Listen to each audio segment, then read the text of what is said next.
What's happening, folks?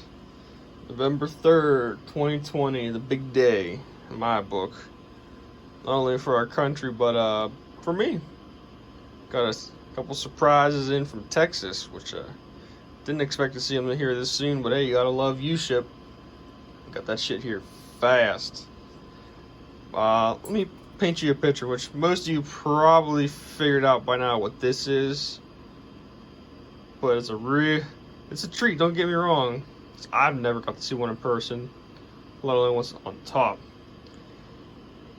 Take your guesses. Even though I'm going to show you here in a second. It's remember, down south, something we never ever got up here in the northern states. So yes, you might think this is just an old first generation space saver Philco, but it's not the average one. For those of you that don't know, that is a reversing valve. Pretty much, if you know anything about the refrigeration process, flip it back around and you obviously the evaporator turns into the condenser, thus now the condenser is an evaporator. But yeah, you can see it's all cap tube fed still. You got discharge from the compressor and now in cooling, discharge from compressor. There is to condenser, suction, and the versus, reversing valve kicks in.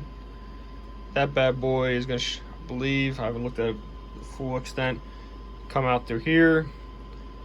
And it should go to here, condense, come back to here, and through there, and blah blah blah blah blah.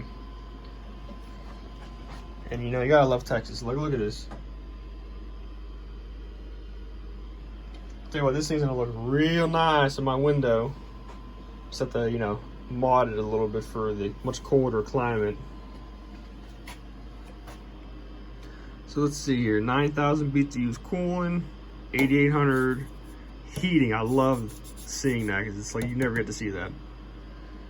115 volts, 12 amps, 1,425 watts. So yeah, it's a little power hungry, but whatever.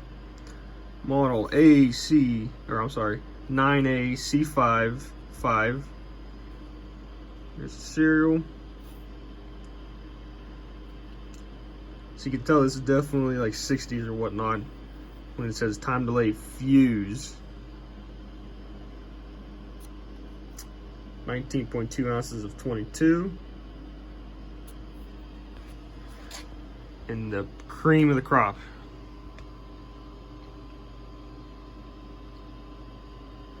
See, that's cool. I never knew that right there.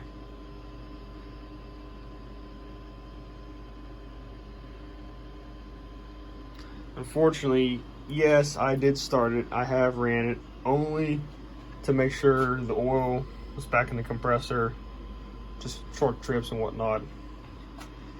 Fan works, cool, heat, but my bad. Only thing is, I believe it's stuck on high. Because you can pull the buttons out, but it's not changing over. So either I'll leave it be, leave it on high, we'll see. And excuse the garage, because these guys here are kind of short notice. I had to hurry up and make room. Yeah, the garage is a mess. And what's neat about this grill is it pulls out. Not just off, it actually pulls out. Then you gotta take these side wings off. But alright, I know what everyone's waiting for, so that's high fan. It's winter, it's pretty much winter time, we'll go heat.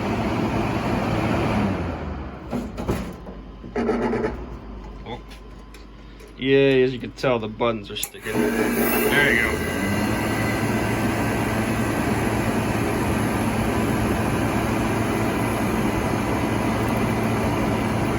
Shoot, wish I had my temp gun. But granted, it's R22. It's already putting warm air out. It's probably I'd give it 80s.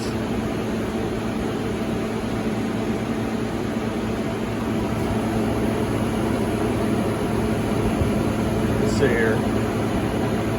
Discharge. Yeah. Comes in here, through there, comes back, down there.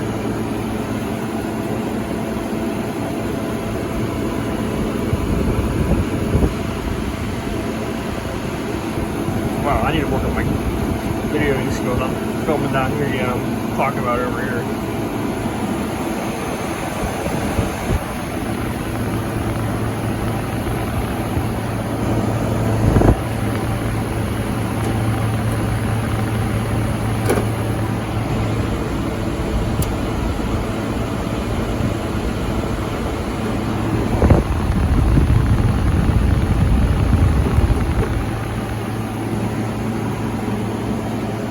Bad. That's probably close to 90s.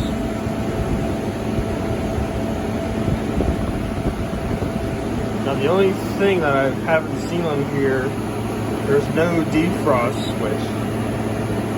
So sure, you can run it, but you have to keep an eye on and make sure that this thing doesn't turn into a big old block of ice. There's no way for the unit to turn itself off and defrost the coil. That'd be something I'd have to see about retrofitting, or at least the frost sensor to at least keep it turned off, and it might get lucky, drip down. But if it's on a super cold night, what in reality, a super cold night, don't even use it. It's 22.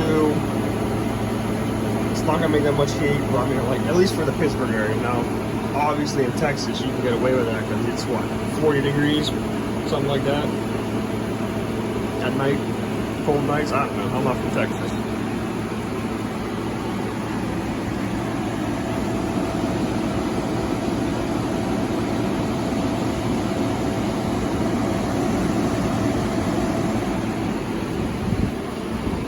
Alright, folks. That'll be it. Peace. Next video will probably be installed in my bedroom window.